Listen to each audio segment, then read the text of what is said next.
tikman ang mga masasarap, katakam-takam at nakakabusog na talakayan ukol sa ating mayamang pananampalataya. Halina't magsalo-salo tayo sa Kwentuhang Katoliko. Magandang tanghali po sa ating mga ginigiliw na tagapakinig.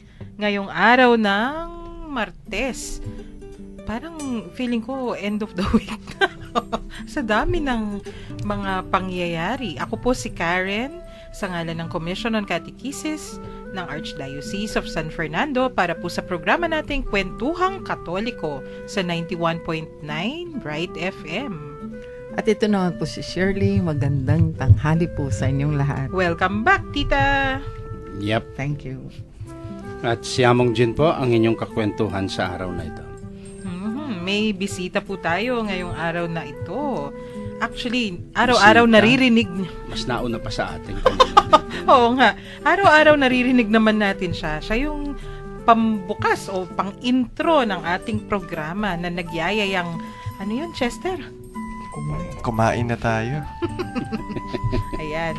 Introduce mo muna yung iyong sarili kasi ang tagal mo nang nawawala sa ere. Ay, magandang tanghali po sa inyong lahat. Ako po si Chester at ako pinagbabalik sa ere. Ba't di mo gamitin yung title mo? Si Dr. Chester po. Oo nga, nung huling nandito ka wala ka pang DR na prefix. Ngayon, siya po'y anong tawag doon? Lisensyadong optometrist na. Optometrist, licensed optometrist. Si Chester ay isa po sa ating mga kabataan na mga pinagdadasal. Di ba, Tita Shirley, every now and then, yung mga pinagdadasal natin, yung mga magbo-board exam, yung mga magte-take ng ganito, ng ganyan. Ayan. Yung isa ay pumasa na. May iilan pa tayo na pinagdadasal. Dahil pa yan, madami pa yan. Isang release yan. Oo nga. Yung sa mga nagme-medical board exam. Opo. Yung sa yata yung sa physiotherapist hindi pa nagsimula din. Meron na. This coming October, ang mga CPA naman po. Opo. Okay. Yeah. Dahil naghahanda ngayon. Accountancy. Oo, di ba? Dahil magpapabless na naman ng mga lapis, saka eraser. Lapis talaga? Ako sinasabi ko sa kanila pag pupunta, alam ko na, ako magbo-board exam ito, kaya magla-licensure exam. Tapos pabless po namin yun. Hindi, kayo ang i-bless ko, kasi hindi naman susulat mag-isa yung mga lapis nyo, ha? Kayo ang magsusulat niyan. Talaga naman pinapabless yung kanilang mga gagamitin. Ikaw ba, Chester, nagpabless ng lapis? Ay, ako, personally, hindi po ako nagpa-bless. Ako po nagpa-bless. Ang ginawa ko pong panata noon, I went to 7 churches. Here in Luzon. After board exam, ginawa ko pong panata, sabi ko, pagkapasa ko ng board, babalikan ko lahat ng simbahang pinuntahan ko. Nakailan na yung balik? Isa na lang po hindi ko nababalikan, ng Padre Pio in Batangas. Layo. Medyo malayo nga. Kaya pala nasa Manawag ka nung isang araw. Yes.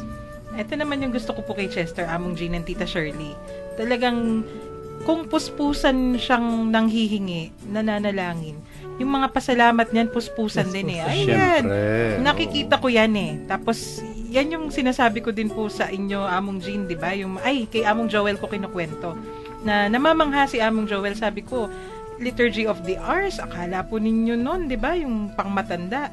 Yung mga kasama kong bata, nagle-Liturgy of the Hours yan. Sabi ni Among Joel, ha? Talaga? Yes. Yan, sina Chester, sina Karen, sina Bernadette. Kala nyo ba? When I was still in college, nung nasa CEU pa ako, usually kasi ang labas ko noon, 6 p.m. Saktong-sakto na it is the Liturgy of the Hour of San Beda. Kaya nakakapag-attend ko ako dun sa Vespers ng mga Benedictines. Yung Vespertina nila. Yes. That's a lovely liturgy. O, diba? Kaya sabi ko nga, hindi lang po yung mga may edad na, yung marunong mag-Liturgy of the Hours. Kaya, yan yung inspirasyon Pag nakikita ko yung mga kabataan na others half my age, diba? Yung mga teenagers, pero alam nilang gamitin yung breviary. Among Jean, may tinuro pala kayong... Siyempre. Yung idea kasi, yung Liturgy of the Hours na yan, kapag sinabi kasing Liturgy of the Hours, di ba yung mga breviaryo, ang iniisip nila, pampari lang yan, at saka parang mga madre, mga monghe. They seem to have forgotten that is the official prayer of the church. So even lay people, But of course, siguro, sabi nila, wala tayong panahon. Okay, given that. Pero, in a way, pwedeng gamitin din ng mga laiko yon. And in fact, it is a beautiful practice. Alam mo, sa cathedral, sinisimulan, di ba, maski nung sa ibang parokya na pinuntahan ko, ini-introduce natin yung mga morning prayers, mga evening prayers. Dito sa cathedral, we are all the more challenged na magkaroon ng vespers lalo na. Yung pagdarasal talaga. Because being the cathedral, there should be the introduction ng early morning prayer at saka ng evening prayer. Lalo na sa mga araw, mga solemnities and mga Sundays.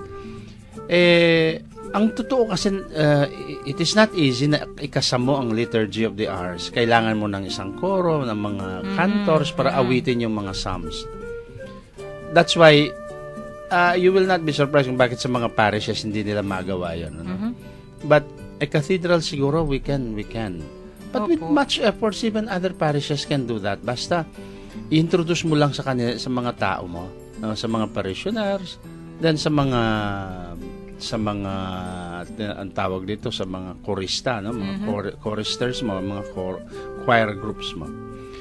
Kanina yung binanggit mo, yung ito si Chester, no, yung marunong siyang manikluhod na humingi, marunong ding magpasalamat. Ay, grabe yung batang to, Among. Kapag nagpapasalamat, kulang na lang hindi maglumuhod din at nakataas ang kamay. Because that is true. Alam mo, sa amin pag mga nagpapabless, no? And then, madaming nagpapabless sa amin. Then all of a sudden, pagkatapos ng ilang buwan o ilang linggo, may babalik sa yung may pupunta, magpapasalamat. Among, thank you po, pumasa po ako doon sa... Kasi sa dinami-dami ng mga nagpapabless, hindi mo na matandaan. Pero pag may bumalik, natatandaan mo bigla yun. At nakakatawa pa nga, no, kapag kami nagmimisa, di ba, nakikita namin yung mga intentions, no? May nakasulat doon. Halimbawa, speedy recovery of, o kaya for successful operation of, tapos may makikita ka yung job opportunity for, o kaya, yan yung mga nagpapadasal na board exam, licensure exam. So, natatandaan mo, babasahin mo, kung minsan several days na yun ang mga intentions. And then, makaraan ng isang buwan, all of a sudden, magmimisa ka ngayon, Thanksgiving for so-and-so for passing the board exam. Iba yung pakiramdam mo. Diba? Fulfilling din. Here is one person na humingi siya, ano man siguro yung naging kasagutan doon, ipinapasalamat pa din niya. Ayo po. No? And si Chester, no? Tapos dagdagan mo pa ng isang piling ng saging. Parang mamamalengke tayo mamaya. Dagdagan pa ng buhay naman. Oh, yeah. Oo nga. At singelen. Pero yung usapan natin ngayon, yung isa sa mga devotions. Ayan, Chester, di ba, nagdi-devotion din naman tayo. Yung isa sa mga devotions, yung mga external signs siguro na nakikita natin, yung pagsusuot ng mga scapulars, di ba? Nabuksan yan nung isang araw kasi tinatanong ng mga tao, ano daw yung mga scapulars at kung pwedeng i-discuss, bakit nga ba sinusuot ang mga to? Bakit may iba-ibang may technicolor eh. Yung mami ko nga lang, may green, may red, may black pa yata. Tapos kasi yung mga iba nagsisimba, yung hindi na sila used sa mga ganong practices. Among sabi, bakit po may mga, kanina po may mga nakabelong, nakaitim, meron nakasuot po silang mga black na, back-to-back na picture. Back-to-back? Kasi may harap, may ito sa likod, no? May tumisa po, pula. Okay. Yung mga scapulars. Among, minsan, may suot silang ganun, sobrang laki pa. Oo, may nakikita tayong ganyan. Merong mga scapulars na malalaki talaga. Sa ating listeners po, kung nais ninyong sumali sa ating kwentuhan, may mga nais kayong itanong, o kung kayo po yung mga kasama sa mga nag-request kung ano nga ba yung mga scapulars, bakit technicolor, hindi ba pwedeng isa lang o dalawa yung kulay? I-text po ninyo sa aming numbers. Sa smart po, 0918-351-8282, 0918-351-8282, at sa Globe, 0917-363-3738, 0917-363-3738. I-text lang po ninyo ang inyong mga tanong o questions, comments at mga kwento habang tayo'y nakikinig sa isang magandang tugtugin.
Nagbabalik po ang Kwentuhang Katoliko dito pa rin sa 91.9 Bright FM.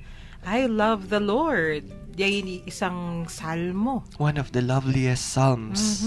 At yun naman yung talagang ikaw, Chester, ikaw yung pumili ng salmong yan. Feel na feel mo talaga, no? Yan po yung mga pagpapasalamat eh. Yes. Yung ating kwentuhan nga na sinasabi natin, dumarag sana yung mga text messages natin. Una daw, yung kalmin, yun daw ba yung scapular? Yung inaawit kanina, kung itutuloy mo yun, mayroong version sa bandang huli. And because I love the Lord, I put on myself the love of the Lord, the work of the Lord. Putting on. Saan, no? I put on my shoulders, no? Naku, yung pinag-uusapan natin, Chester. Yung pinag-uusapan natin ngayon na ang scapular, no? Yes. Naalala ko tuloy yung religious song daw, sabi ni Aposeto, na inaawit ng mga among band noon. Ano po? Got an angel on my shoulder. Ito na yan. Got a scapular on my shoulder. Naku, Aposeto, yan na naman si Among Jean. Sabi ni Aposeto noon, tingnan niyo, religious songs naman pala yung inaawit ng mga among band. Got an angel on my shoulder. Kaya mo nga ulit. By the way, binabati po natin ang mga nakikinig dyan po sa ating Archdiocesan Chancery. Yes, sina Father Pep at sina Mayan. Mayan yung brownies. Hindi pa daw umaabot kay Among Jean. Oo nga. At binabati ko din si J.D. Welder, no? Sinisilip tayo ngayon. Tinatanong ano yung title daw ng librong ginagamit ko. JD, wag mo naman kaming bubukuhin na pagkadami-dami naming sa susunod libro Catholic dito. Encyclopedia ang dadalhin ko na. Yung susunod na tanong, di ba, ano daw yung kalmin? Yun din daw ba yung scapular? Okay. Sagot ni Among Jean, yes. Pero Among, bakit po naging kalmin? Ang layo sa scapular. Ang scapular kasi, actually, the word, ayan, Latin na naman, no? Ayan, J.D. Welder, alam mo ito, kung nag-aral ka ng Latin mo noon, no, ha? Ano ba to? Scapula. Scapula is the shoulder in Latin. Shoulder no? So, ano sa Tagalog ang takde ba? Balikat. Balikat, no? Takde, in Kapampangan. Oo. Ang balikat, ang shoulder. Kasi ito isang kasuotan ng hindi naman nagsimula talaga sa mga pare. It's a layman's cloth, no. Ito yung parang pinapatong mo, parang poncho na on your shoulder. Usually, ang gamit nito ay apron, no. Apron. Sandali po. Apron working ano yan. Naging religious article na, naging sacramental pa. But nag-carry on pa rin yun, ha? Kasi nung kami nag-aaral sa UST, may mga Dominicans, ha? Yung pong pagsuot ng mga Dominicans, yung mahabang nasa harap nilang yon na humihiwalay sa habit. Parang madre, yung mga madre, meron din sila. It became later ay parang tanda ng mga monastic communities. Kaya, pero talaga, it started and it is still carried on parang it's as a working apparel yun, no? Okay. Natatandaan ko yung one of our priests noon, yung ginagawa pang pampunas yan, no? I've seen some Dominican nuns sa pag nagtatrabaho noon. Opo. Among. Marumi talaga yung apron nila pag sinusuot yon. Yung scapular, narurumihan dahil parang, alam mo lang apron, no? Pinamumunas, parang basahan na din, paminsan-minsan, no? Backtrack. Apron, kasi po, yung mga madre at mga pari nung unang panahon, pero hanggang ngayon, meron pa rin naman, sila'y nagtatrabaho talaga. Yung manual labor. They cook, may farms po may sila. May farms sila, oo. And then, may tinatrabaho sila yung albawa, yung mga manuscripts, no? Nagagamit nila yun Nagagamit nila yung scapular. So, kailangan talaga nila ng apron. Right. Kasi, yung habit o yung sutana na sinusuot nila, syempre, alangan naman yun yung gusgusin ng hitsura. Para hindi madumihan. Opo. Pero yung apron nila wala yung mga tali na nakikita natin sa mga ginagamit ng mga... back to back ito, no? Yung parang kanilang sinasampay. Scapular. Later on, dahil nga dun sa naging simbolo na yan sa Latin, onus oneris, no? Yung burden, the load. Hindi ba kasi yung yung trabaho. So it became a symbol of the yoke of one's commitment. Kaya yung mga monastic orders noon, parang aparte dun sa naging gamit nila ito practical, but it is also an outward garment symbolic ng kanilang pinapasan nilang commitment sa buhay. No? It became the yoke of Christ, a symbol of work, a symbol of from work, naging commitment, naging labor. For God, no? Okay. So, Among, yung apron na yan, pagka laki-laki, pag tinitingnan ko yung mga Dominican sisters ngayon, yung hindi yung mga Dominicans na katulad ni na Sister Michelle, iba yung uniform, iba yung habit. Hindi, meron din yan. Ang nangyari kasi, stylistics na yung mga ibang madre ngayon, yung kanilang scapular, nakatahi, folded na lang. Na, pero makikita mo siya, pero sa totoo, peke, kasama na ng buong Sister! Oo.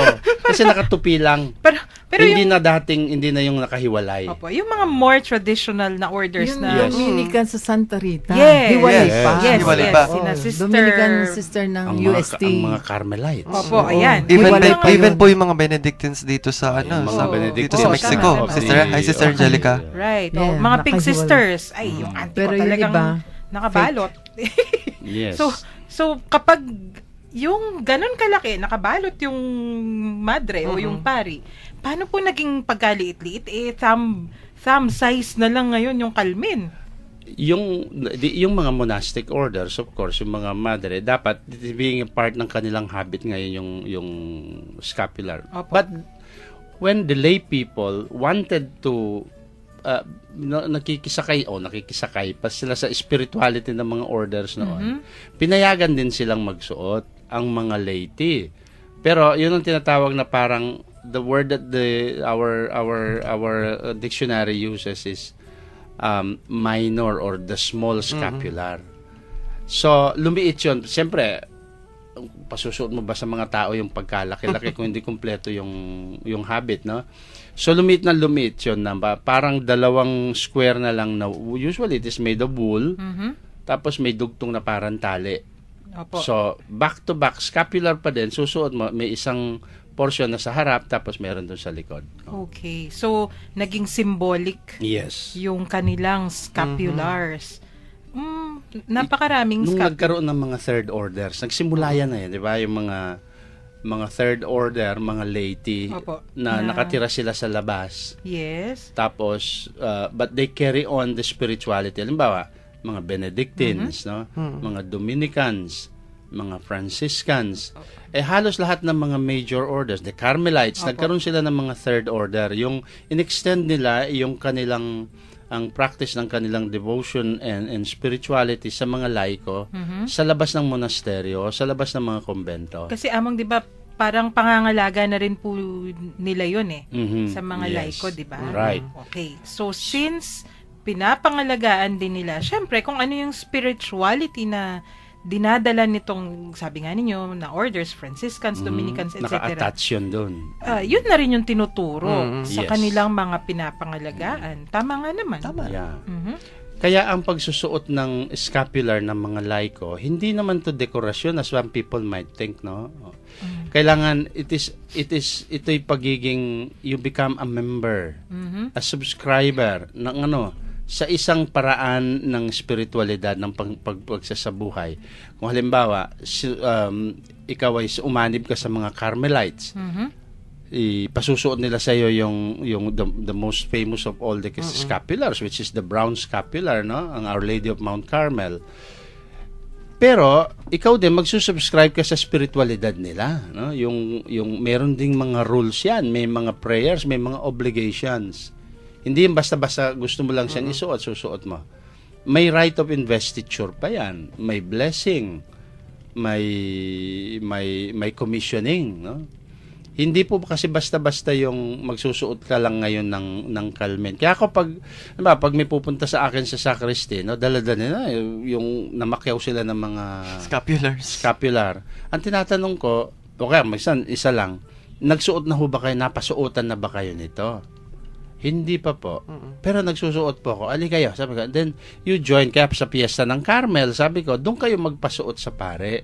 Because there is a blessing, no? Hindi basta-basta at whim na isusuot mo lang. Ay, gusto ko ito ngayon pula dahil pula ngayon ang motif ng sapatos ko. O brown muna dahil brown yung palda ko.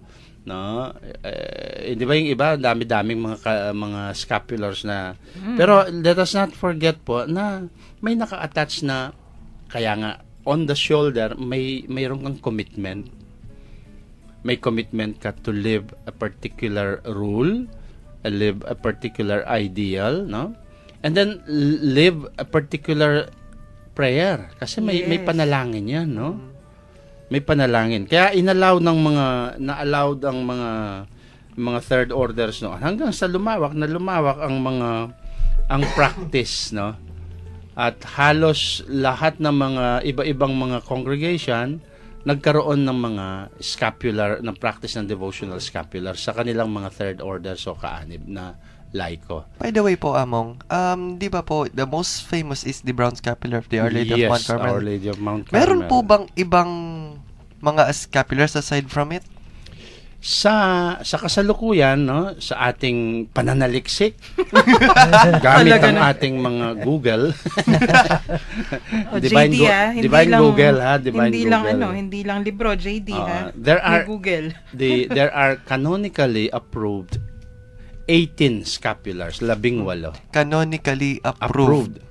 Pag canonically approved, they were promulgated yan, ha? May mga bull of promulgations yan. May bula. Sanctioned by the Pope themselves, no? To be used sa Universal Church. And then, of course, under the auspices ng mga religious orders na pinipresenta yan for approval.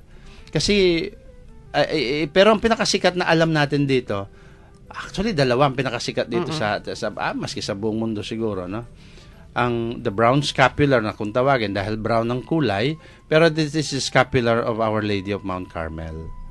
Diyan ang galing yung salitang Carmen, no? Ayun. Oy, mag-Carmen ka nga na kasi Nuestra Señora del Monte Carmelo o del Monte del Carmen.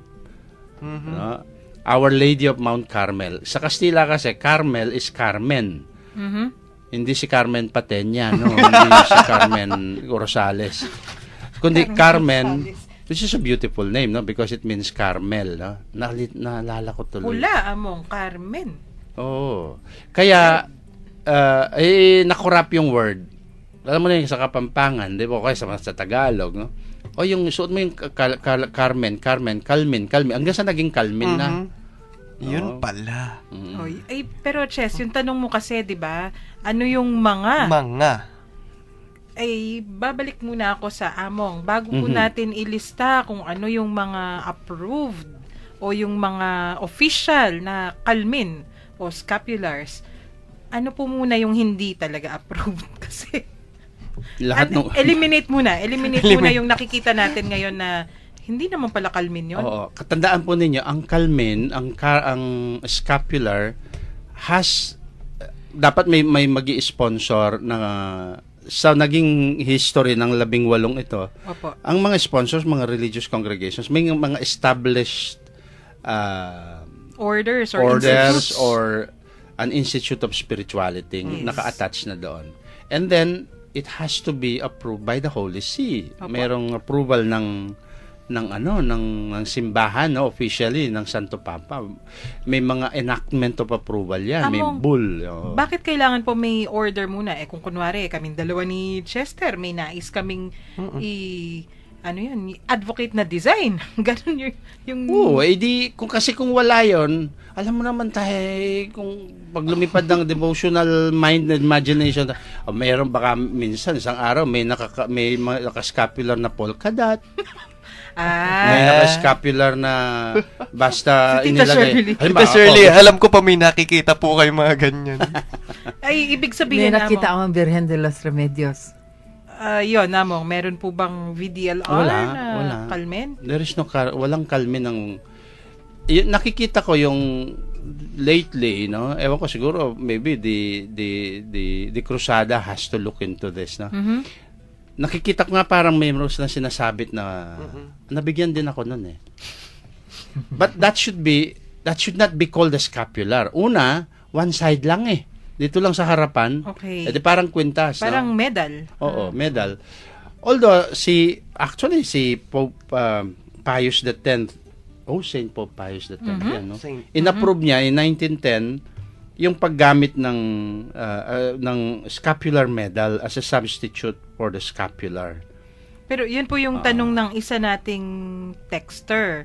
Kasi sabi niya, kung cloth daw nagsimula yung kalmen, bakit may mga matigas? May plastic. Atin pong masyas. Kalupan na po nitang pemiedang brown na gawaking plastic. Itangatin Madonna and Child. So, babalikan natin yung tanong na yan. Pero yung tanong natin ngayon, ano yung hindi? Ano yung... So, VDLR, hindi po pala... Ang Virgen de los Remedios, wala yan. Hindi scapular yun. Wala yan scapular. Okay. Kasi...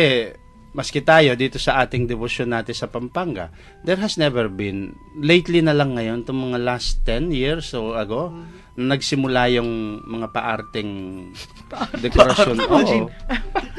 Kasi, mababaril niyan. Nilagyan niya yung mga damas at mga kabalyeros de Cristo, na dati wala naman silang insignia, mga nakabarong lang yan, no? Yung pambuhay burol, bihis burol, no? Di ba yung mga... Hindi na tayo makakauwi ng buhay nito. Ibig ko sabihin, alam ko nakabihis sila, nakagowns yan, pero walang simbolo. Nadagdag, yan nga sinasabi ko, kapag walang approval, ecclesiastical approval, everything has to go through. Kung hindi kasi, kung ano-anong ako nakakita na nga ako ng rosary nga lang multicolored yung beads, no? Bakit kaya? Feel niyang gumawa ng... Yun yung mga accidental na yan, no? But to be serious about, ang mga scapulars may attached na hindi sila decorations. And let us keep repeating that. Hindi sila dekorasyon, hindi sila ornaments. They are symbolic nung status mong kinalalagyan mo, na kinaaaniban mo, na takbo ng pamumuhay espiritualidad, no? Like ako, I'm a professed member of the Third Order of St. Dominic. So, I have to wear the scapular. Pero hindi ko sinusuot yung scapular dahil being a pare, I have the privilege, pinasuot kami ng Dominican habit. Kaya sa katedral, nakikita nila ako pag... I always wear my habit on special occasions. No? Ang init-init pa naman nun. Yun talaga ang, yun ang purpose talaga. To remind you, hey, you have a commitment. No? Kaya, may nakita ko noon na scapular ng...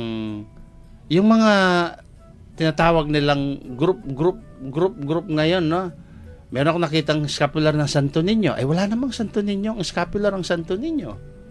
Kasi merong federasyon ng mga Santo Niño owners. Parang gumawa sila ng sarili nila. Well, maybe that is out of their own individual devotion. But let us be clear na hindi yan ang mga scapulars that were approved with ecclesiastical approval. I don't know kung meron silang local approval with their own bishops na pwedeng gawin ng obispo, no? O sige, approve na ito. Pero sa atin lang only, hindi mo pwedeng ilabas yan. Mahirap po yun. Kasi, yes, kasi hindi pontifical right ang approval sa iyo. Hindi. Tsaka kunwari, ako, kung magsusuot ako nung hypothetical scapular namin ni Chester na kung ano man yun, di ba? Mamaya pupunta po ako ng Manila, huhubarin ko pa yun. You should be. Di ba? Mahirap yun. Tsaka hindi mo pwedeng ilabas ang debosyon sa halimbawa, kung approve lang for Pampanga lang kayo. Yun. Hindi ka pwedeng magbukas ng chapter o unit mo sa Palawan, no? Yung faith. Una, hindi marunong ng Kapampangan ng taga Palawan, no? Naku, may issue pala tungkol dyan, Chester. Hindi natin pwedeng gawin Meron yan, no? Meron yan. Hindi tayo pwedeng mag-imbento, in short. Right. Dapat yung kasi 'di ba yung realization natin, Tita Shirley, 'di ba, mula nung simulan po natin yung kwentuhang Katoliko, yung Santa Iglesia, hindi kung ano-ano na lang yung iniimbento. Yung lahat ng ginagawa natin, pinag-isipan at kung minsan it takes hundreds of years bago ma-approve. Hindi dahil pinapahirap yung proseso, pero kasi kailangan pag-aralan. Yung Chester, may diba? Pinag-ugatan, no? Meron siyang starting point at it is a serious thing. Hindi siya depende sa kapritsyo Yes. O sa basta gusto lang ng isa, no? Baka mabigla na lang po tayo, sumusugod ang ating nunsyo nun. Oo, sabihin, hoy, kung ano yung pinaggagawa ninyo dyan. Mhm. Eto, may texter tayo. Si Maria Teresa, ang miss na natin. Hello, Tess. Hello, Tess. Ibig sabihin ng kalmin na sinusuot ng mga apostolado ng panalangin ay nangangahulugan na pakikiisa sa misyon ng ating Panginoon na dapat nilang isagawa ng mga miyembro nito. Tama po ba, Father Jean Diesel? Regards daw. Jean Diesel. So, Maria Teresa, yung kalmin na pula ng AP, talagang may may kinaaniban kayo na organization. Actually, isang episode dapat i-dedicate natin sa APO, Yeah. Apostolado ng Panalangin. Yes. Yan. Dahil isa sa mga canonically approved, ang scapular of the Most Sacred Heart of Jesus. Yes. Ayun, may dalawa na tayo. Pero hindi mo basta masusuot yon kung dapat umanib ka sa apostleship of prayer. Ang apostolado ng panalangin, may mga obligasyon yan. May meeting sila, may groupings, tapos may mga daily prayers, may mga intentions yan. No? Hindi simpleng organisasyon ito. So, Kaya it is more of a personal, private, mga devotions, communal devotions. Again, so hindi lang basta sinuot. Talagang may ibig sabihin. At linawin po natin sa ating mga tagapakinig, may dalawa na po tayong approved na scapulars. Una, ang Our Lady of Mount Carmel. Ang ikalawa, ang Most Sacred Heart of Jesus. Mukhang isang linggong talakayan yan. Kasi ilan po yan, Among Jean? 18. Uy! Nakakadalawa. At dalawa pa lang po tayo. Sige. Nako, batiin muna natin si Satch, ang Hi, ating Satch. organist birthday niya ngayon. Happy birthday. ni Ulikba. Si Among naman. And happy listening to Tita Nits Layog. Hindi tayo naririnig. Buti hindi ka maririnig nasa Manila. Si Ate Nits. Hi, Tita Auntie Nits. Chester. Auntie Nits. Nakikinig yan araw-araw sa atin, nasa Capitol. At si Sister Michelle at si Atching Press din na nasa Chancery. Nakikinig yan. Mukhang Si may mga MYMP, nakikinig ngayon. Nag-text pa lang. Ay, mag-text po kayo. Ihabol ang mga text messages habang nakikinig tayo sa isa pang tugtugin.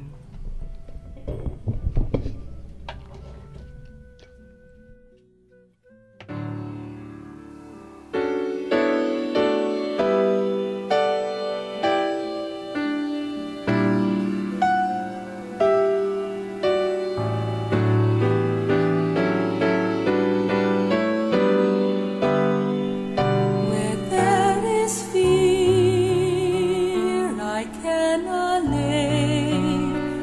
Where there is pain, I can live. Where there are wounds, I can bind. And hunger, I can feel. Lord, grant me courage. Lord, grant me strength.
And when I've done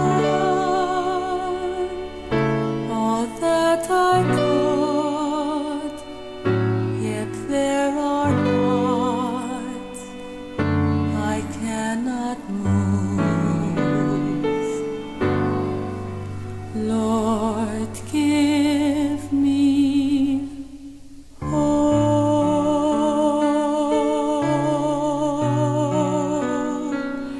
that I may be your heart today.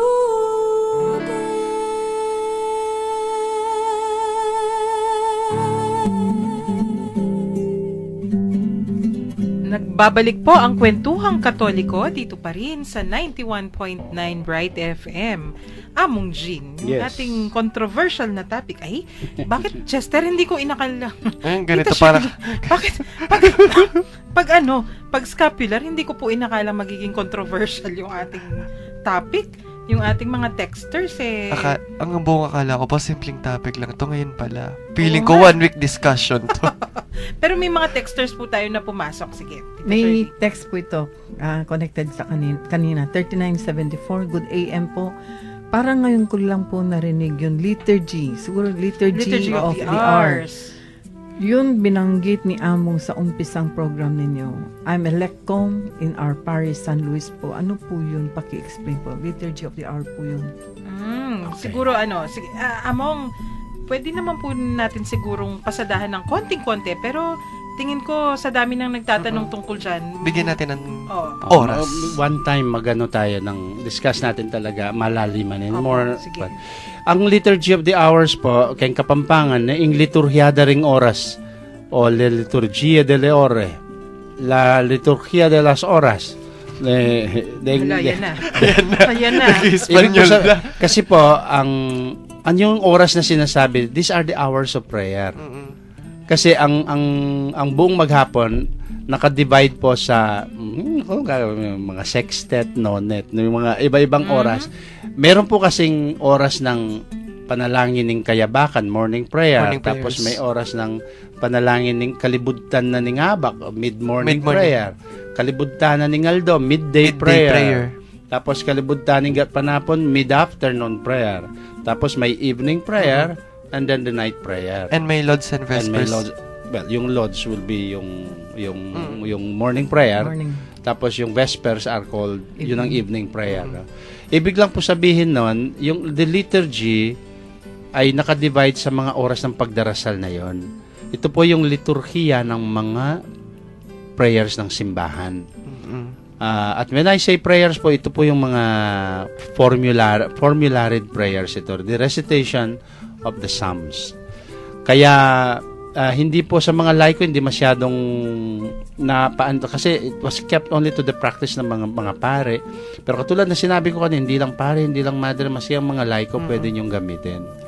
Sa mga susunod pong talakayan, bubuksan po natin yan, gagawin natin yan. No? In the meantime po, yung ating texter, taga saan siya? San Luis. San Luis. Tanungin po ninyo si Among. Among, para ma-introduce niya sa inyo kung sakali yung Liturgy of the Hours.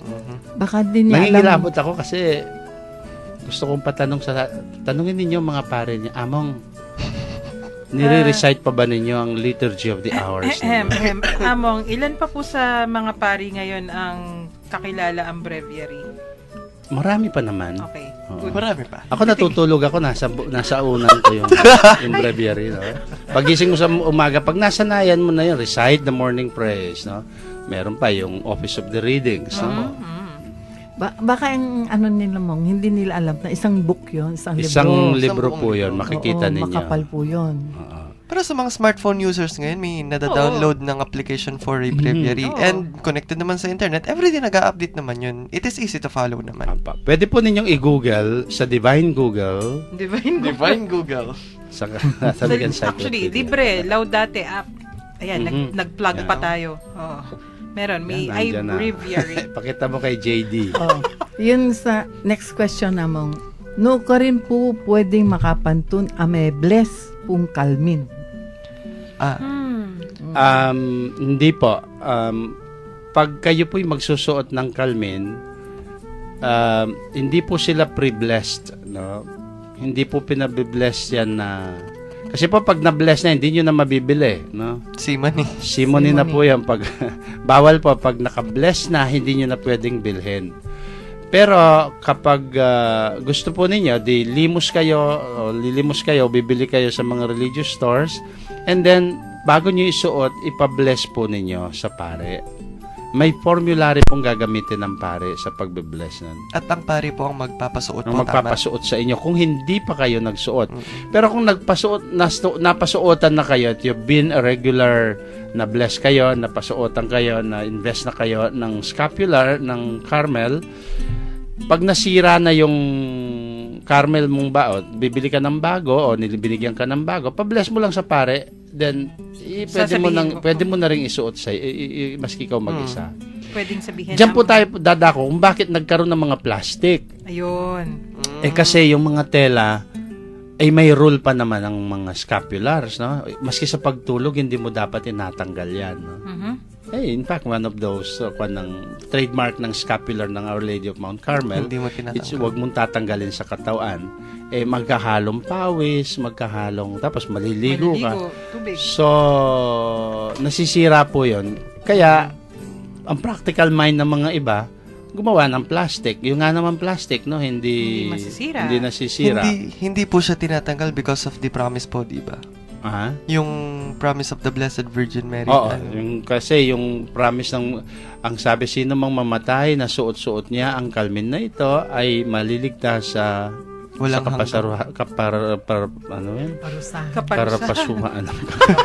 kaparusahan. Hindi siya maiimpyerno. Kaparusahan na walang hanggan. Umabot na naman tayo sa oras ng pagtatapos. Ang bilis. Ang bilis na. Kasi naman, yung ating mga texters ngayon, very involved. At actually, noted po yung ibang mga texts ninyo. Pwede po namin yung sagutan bukas. Actually, sasagutan ni Among Jean bukas yan. Pero sa oras na ito po, kailangan muna naming magpaalam at tuwawakasan ang ating episode na ito sa isang dasal. Let us place ourselves in the presence of God. Sa ngalan ng Ama, ng Anak, ng Diyos Espiritu Santo. Amen. Panginoon namin, dumating na naman po ang oras ng aming pamamaalam sa isa't isa. Ganun pa man, kami po ay nagagalak dahil sa ipinagkaloob mong pagkakataong magtalakayan, magkwentuhan at matuto sa isa't isa hingil sa aming pananampalatayang Katoliko. Pasbasan mo po kaming lahat, lalo na sa aming mga naging kakwentuhan na nasa kanilang mga tahanan, pinagtatrabahuan o saan man sila ngayon naroroon. Maging masaya po sana sila lagi dahil na rin po sa inyong pananatili sa kanilang mga puso. Gawaran mo po sila ng kalusugan ng pangangatawan at kaluluwa at ilayo mo po sila sa lahat ng kapahamakan.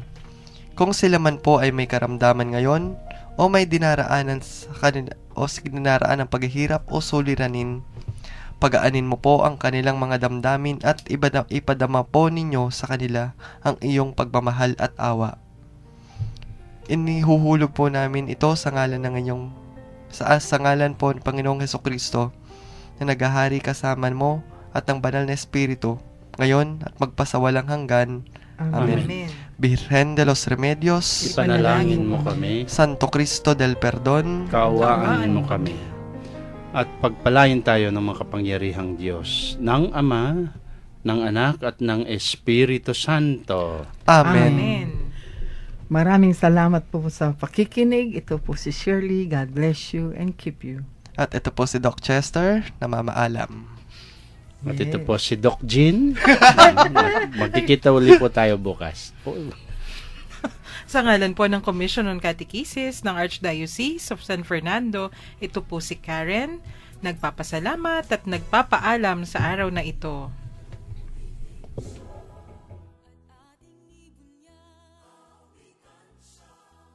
Pagliligtas ng Diyos nasa krus ni Jesus, ang siyang sa mundo'y tumubos, langit at lupa siya'y napurihan, araw at kalan siya'y ating pagdiwang pag-ibig.